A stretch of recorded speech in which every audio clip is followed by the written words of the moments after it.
यह चैनल केवल मनोरंजन के लिए है। हम किसी भी तरह के अंधविश्वास को बढ़ावा नहीं देते। कहानी शीर्षक प्यार, धोखा और खामोश कत्ल। प्रस्तावना रात गहरी थी।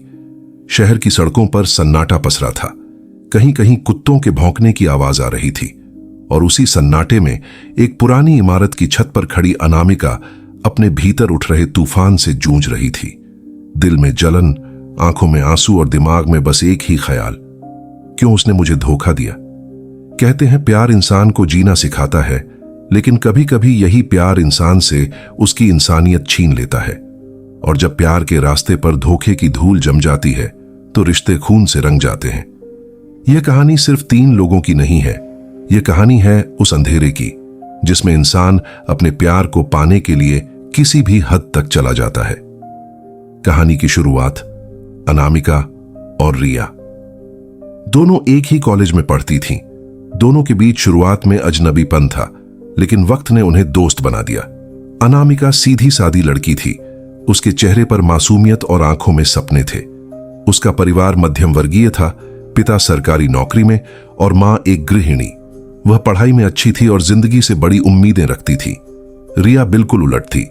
अमीर घर की लड़की, आत्मविश्वासी, फैशनेबल और हर महफिल की जान। उसके दोस्त ज्यादा थे लेकिन गहरे कम। मगर अनामिका के साथ उसका रिश्ता अलग था। शायद इसलिए कि अनामिका उससे ईर्ष्या नहीं करती थी, बल्कि उसकी बातों को ध्यान से सुनती थी। समय बीता और दोनों की दोस्ती गहरी हो गई।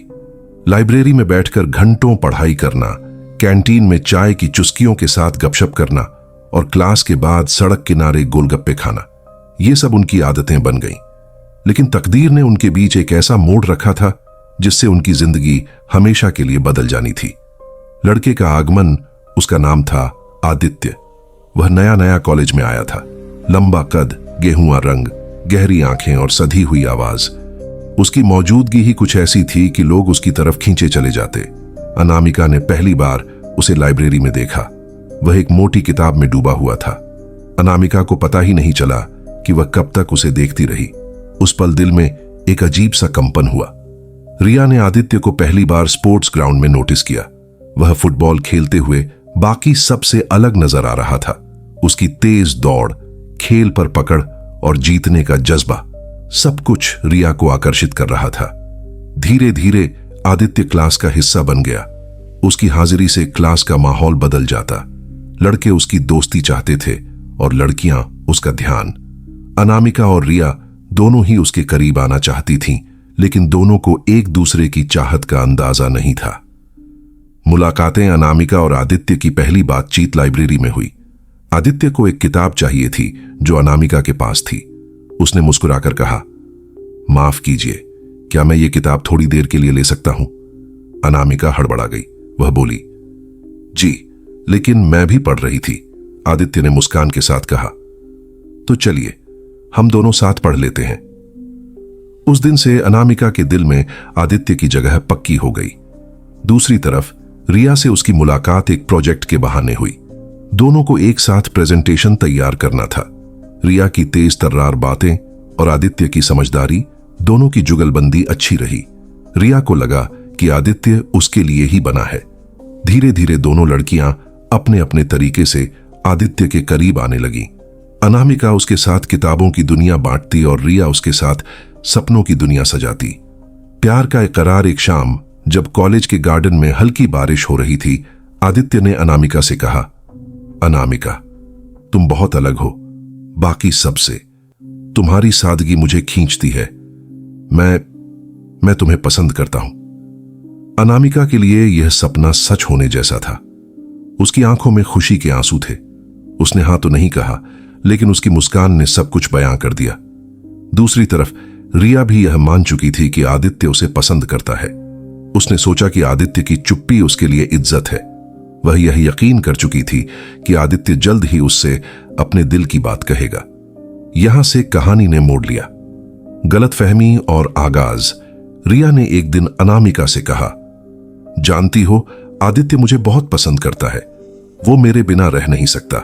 कल ही उसने मेरी तारीफों के पुल बांधे। अनामिका चौंक गई, लेकिन उसने कुछ नहीं कहा। उसे लगा शायद रिया गलत समझ रही है। मगर जब बार बार रिया आदित्य के बारे में ऐसे ही बातें करने लगी तो अनामिका का दिल घबराने लगा। आदित्य अपनी तरफ से अनामिका के साथ और नजदीक। रिया की जेल की सुबह जेल की मोटी सलाखों के बीच से आती हल्की धूप ने रिया की आंखें खोली। अब उसकी सुबह अलार्म या म्यूजिक से नहीं बल्कि जेलर की सीटी से होती थी। सफेद सलवार कुर्ता पहने, अस्त व्यस्त बाल और चेहरा जिस पर पछतावे की लकीरें उभर आई थीं। पहले पहल जब उसे जेल भेजा गया था तब उसे लगता था कि यह सब एक सपना है, लेकिन दिन ब दिन उसे यह समझ आने लगा कि यह वही सजा है जो उसने खुद अपने लिए तैयार की थी। जेल की कैदियों के बीच वह अलग थी। पहले उसे अमीर घर की बेटी कहकर चिढ़ाया जाता, फिर धीरे धीरे उसके अपराध की कहानी सबको पता चली। कुछ औरतें उसे दया की नजर से देखती, कुछ नफरत से। रिया रात रात भर जागती और सोचती, क्या सच में मैंने सब कुछ सिर्फ एक लड़के के लिए बर्बाद कर दिया? आदित्य की टूटी हुई दुनिया उधर आदित्य के लिए जिंदगी का हर दिन बोझिल हो गया था। उसने कॉलेज छोड़ दिया, दोस्तों से मिलना जुलना कम कर दिया। उसे लगता था कि अनामिका की मौत का जिम्मेदार वही है। काश मैंने पहले ही सब साफ कर दिया होता। काश मैंने रिया को सच्चाई बता दी होती कि मैं सिर्फ अनामिका से प्यार करता हूं। लेकिन अब पछताने से क्या फायदा?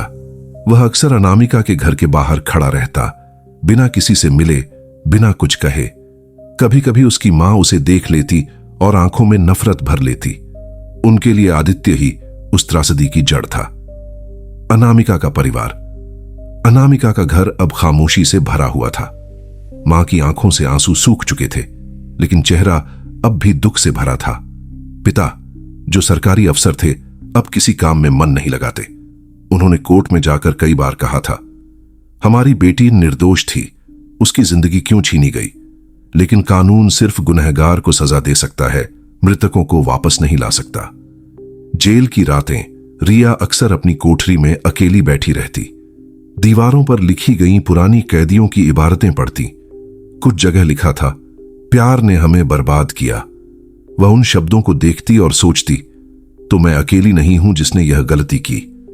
धीरे धीरे उसने जेल के कामों में हिस्सा लेना शुरू किया, सिलाई, सफाई और पढ़ाई तक।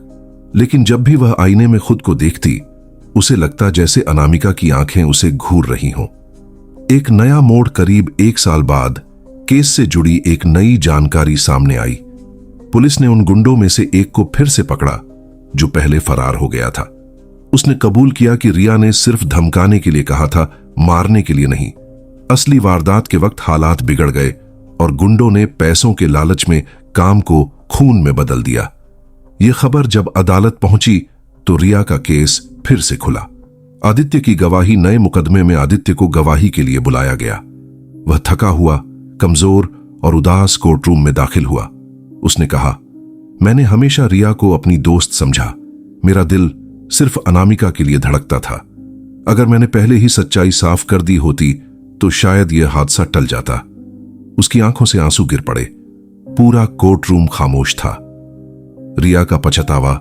रिया ने भी अदालत में रोते हुए कहा, मैंने सचमुच अनामिका को मारने का इरादा कभी नहीं किया था। मैंने बस उसे डराने की गलती की थी, लेकिन उस गलती ने उसकी जान ले ली। मैंने अपने सबसे प्यारे दोस्त को खोया, अपने परिवार को शर्मिंदा किया और अपनी पूरी जिंदगी बर्बाद कर दी। अदालत ने उसकी सजा घटा दी, लेकिन वह आजाद होकर भी कैदी ही रह गई। अपने अपराध, अपने पछतावे और अपने अकेलेपन की कैदी। अंत का सन्नाटा। कुछ साल बाद रिया जेल से बाहर निकली। बाहर की दुनिया बदल चुकी थी, लेकिन उसके भीतर का खालीपन वही था। आदित्य अब कहीं दूर चला गया था। उसने नई जिंदगी शुरू करने की कोशिश की, लेकिन अनामिका की यादें उसके साथ थीं। और अनामिका, वह अब सिर्फ एक तस्वीर थी, अपने घर की दीवार पर टंगी हुई, मुस्कुराती हुई, जैसे कह रही हो, प्यार पाना आसान है लेकिन उसे समझना मुश्किल। रिहाई के बाद की दुनिया। रिया की सजा कम कर दी गई थी। करीब 7 साल जेल में बिताने के बाद वह आखिरकार बाहर आई, लेकिन बाहर की दुनिया अब वैसी नहीं थी जैसी उसने छोड़ी थी। गली मोहल्ले की औरतें उसे देखकर कानाफूसी करने लगतीं। वही है ना जिसने अपनी दोस्त को मरवाया था। पढ़ी लिखी होकर भी कैसी हैवानियत की। रिया के लिए यह हर कदम पर नया जेल था। उसका घर भी अब वैसा नहीं था। पिता दिल के दौरे से गुजर चुके थे और मां हमेशा के लिए गांव चली गई थी। घर सुनसान और वीरान पड़ा था। रिया ने महसूस किया कि असली सजा सलाखों के बाहर थी, जहां हर चेहरा उसे अपराधिनी की तरह देखता।